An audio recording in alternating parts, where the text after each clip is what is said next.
Senior man walks past a cafe, sees his wife with man he knows. To everyone who knew them, Sam and Amelia, from Florence, South Carolina, were the very image of an enduring, tender, and deep love. They married when he was 26, and she was 22, 65 years ago. Since then, their relationship has been a haven of harmony and love. They never had a major fight, they solved their disagreements peacefully, and they seemed to be able to read each other's minds to perfection. But what was their secret? "We just don't sweat the petty stuff," they used to say to their two kids, Brenda and Mark, who had families of their own. Sam and Amelia just had such a deep trust in each other that they didn't interpret anything the other did in a bad light. They were assured of their mutual love and always did their best to understand and support each other through thick and thin. However, this would soon change. One day, Sam arranged an evening out at the bar with some friends. They were men he had known since he was a youngster. Despite their age, they still enjoyed hanging out around some beers to talk shop and reminisce about the good old days. What Sam didn't know was that this day would carry a revelation that would turn his whole world upside down. As he put his jacket on and grabbed his wallet and keys, Sam kissed his wife goodbye and asked her for her plans for the evening. "I guess I'll just stay home reading my book. Maybe I'll call Brenda," she said. Sam walked out the door and headed to his car. But right before he opened the door and jumped in the front seat, certain thoughts popped into his mind. He decided there was no need for him to take the car. After all, the bar where he was meeting his friends was in the neighborhood, and he could go there walking, even though it would take him a little longer. So he got on his way, enjoying the evening breeze and the pinkish tone of the sunset. But 15 minutes into his walk, he saw something that made his stomach drop to his knees. As he turned a corner, he spotted something going down the street. It was his car. And it was Amelia driving it. Where was she going? From a distance, he saw the car parking on one of the streets nearby. Amelia got out and started walking. Clearly, she didn't know Sam was watching her. The bewildered husband started following her, wondering what she could be up to. After walking for a few minutes, Amelia entered a cafe.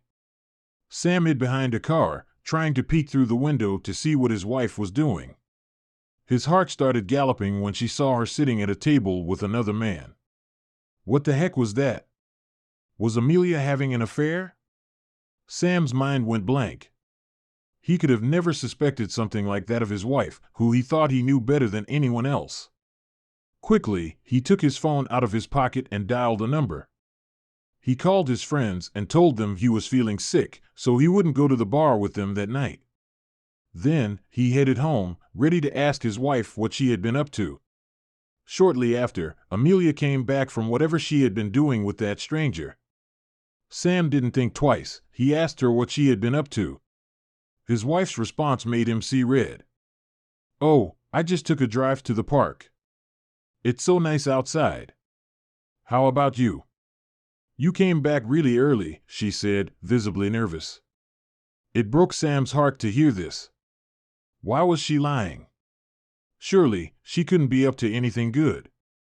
"I just felt tired. I'll go to bed now, good night," he said, turning his back on her and walking up the stairs to his bedroom. When she arrived after having dinner, he pretended to be asleep. But he stayed awake the entire night, thinking about what was happening. The following day, Amelia left the house again to get some groceries. And once again, Sam followed her. After she left the grocery store, he saw her walking to the same cafe as the other day, where she met with that man again. Sam didn't have the heart to keep witnessing the scene, and he just stormed back to the house. How could she do that to him? Who was that man?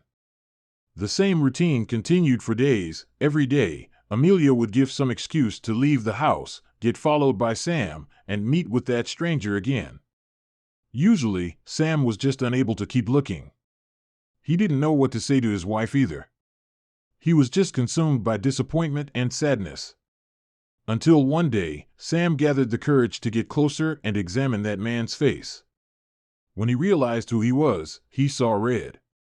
He became more enraged than ever before. That man was his brother Michael. Sam hadn't seen him in more than 40 years. After he returned from his service in Vietnam, he became a loose cannon, got involved with the city's underworld, and even did time in prison. Ever since then, they had lost contact. What was he doing there now? Why were his wife and him meeting behind Sam's back? He decided that this was enough. Blind with fury, he entered the cafe and stormed towards Amelia and Michael's table. "What the heck is going on here?" he yelled. And that's when he felt something. Tears were running down his face for the first time in dozens of years. A moment of silence followed. Then, Michael and Amelia got up and hugged Sam. "Please, don't cry," Amelia said as tears started flooding her eyes as well. "I've been trying to reach Michael for some months. I found a way to contact him a few weeks ago, and I decided to reach out and talk to him. I know you two had your disagreements many years ago and stopped talking. But that was so long ago. You're family at the end of the day. Life is too short to stay angry at each other after so many years, and I thought it would be nice for you and your brother to reconcile while you still have the chance. I'm sorry I didn't tell you about it, but I was afraid you may still be angry at him. Please forgive me," she sobbed. Sam was left speechless, and tears started to subside. The three of them joined in a tight hug and headed home. They had a lot to talk about.